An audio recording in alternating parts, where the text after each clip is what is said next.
Okay, we need to revise the equation of a line. A lot of the purpose of maths is to simplify real life situations. In this topic, you're going to be dealing with algebra that represents real life situations. So we're starting off kind of, I think, easy, but it's important to revise this because the general maths kids wouldn't have done as much algebra as, say, the guys that have dropped out from methods, okay? When you have two related variables and one of them changes a constant amount, as the other variable also changes a constant amount, we can represent this as a linear equation. So consider the following example. Let's say you went to a theme park and it costs $10 to go through the gate.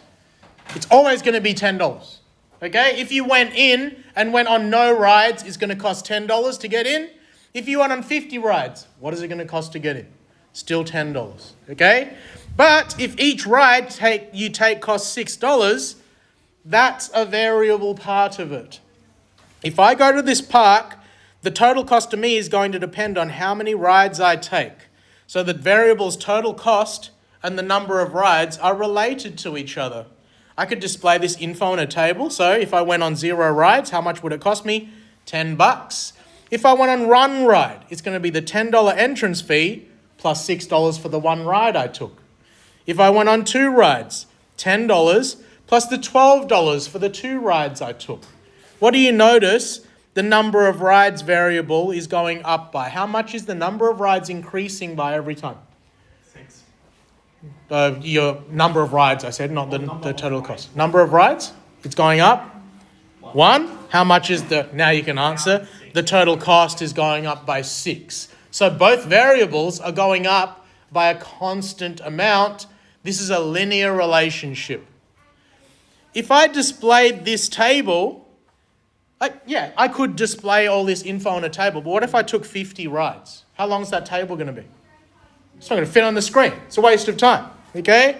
I could instead express the relationship between total cost and number of rides as a linear equation in this form. So you should have seen this repeatedly from year 8 all the way up until the end of year 10. Slope-intercept form of a line is y is equal to mx plus c. Can you get that box to start off with? And then I'll talk you through the elements of that formula.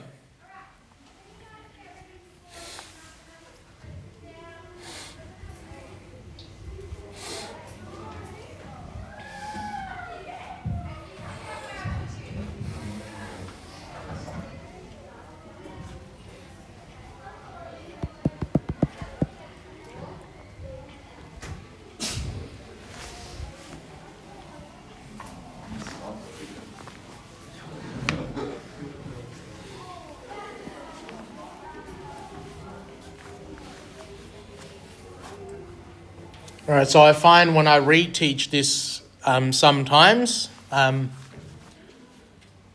like to break it down in my own particular way because certain teachers will have their way, but it's not definitive enough, okay?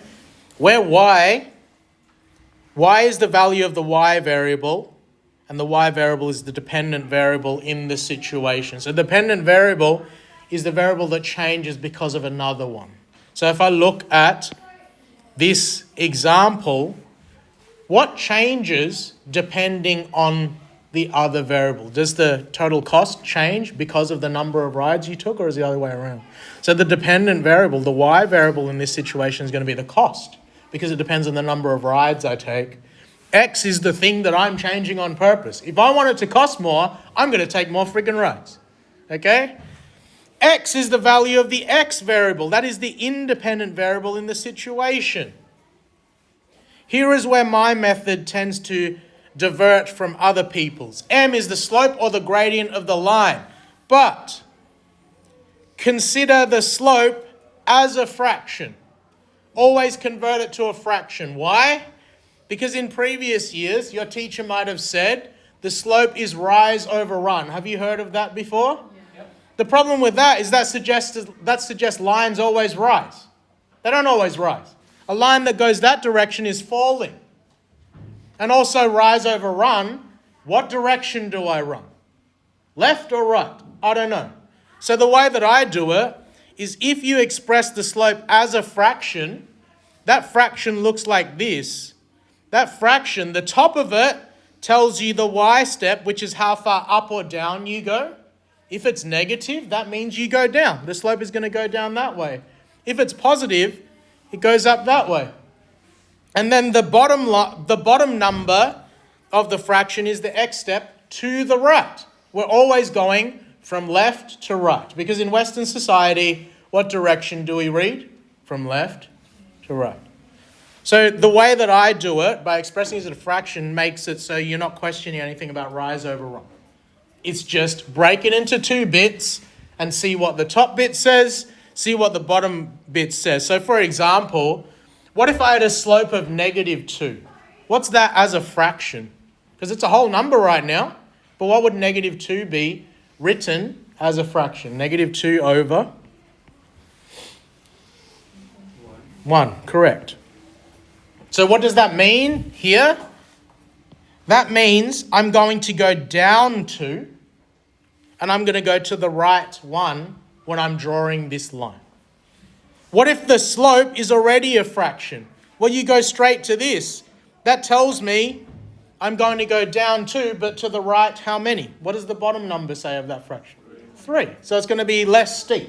Okay? So what this top slope is going to look like is going to be from there to there, down 2, to the right 1. What is this slope going to look like? Across 3, down 2. So it's going to be less steep, but still going in the negative direction, because not all lines rise. And then the last thing, C is the y-intercept, or the starting value of the variable. So can you get down my explanation for what those variables mean? Because you're going to sort of need to have it as assumed knowledge as we move forward to more difficult exercises. So just that thing before the example, if you're a bit ahead, get the example down, but I'll talk you through it.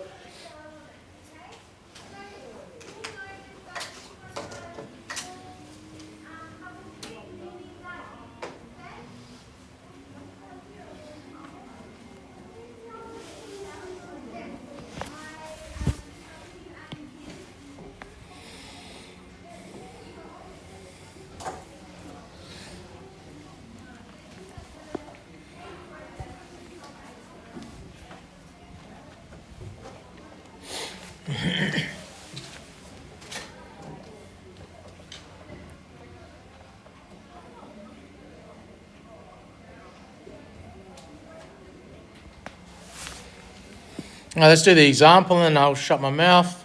Express the relationship between the total cost of going to the theme park and the number of rides taken, given the information below, as a linear equation. I like the first step to be, decide what the x variable is. What am I changing on purpose? The number of rides I take. So x is the top, y is the bottom. Double check in your thinking.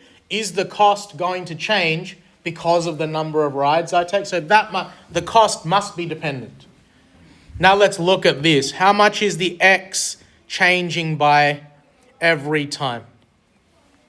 1 plus 1 plus 1. How much is the y changing by every time? Plus 6. Plus 6. So what is the y step? It is positive 6. What is the x step? X step equals positive 1. So I've just told you that the slope of a line is the y step over the x step. So slope is going to be 6 over 1, which is just 6. And then the only other element that I need to find of a line equation is C. What is the starting point of the y variable? Where does the cost start? At 10. So C equals 10. So do I have all the elements I need?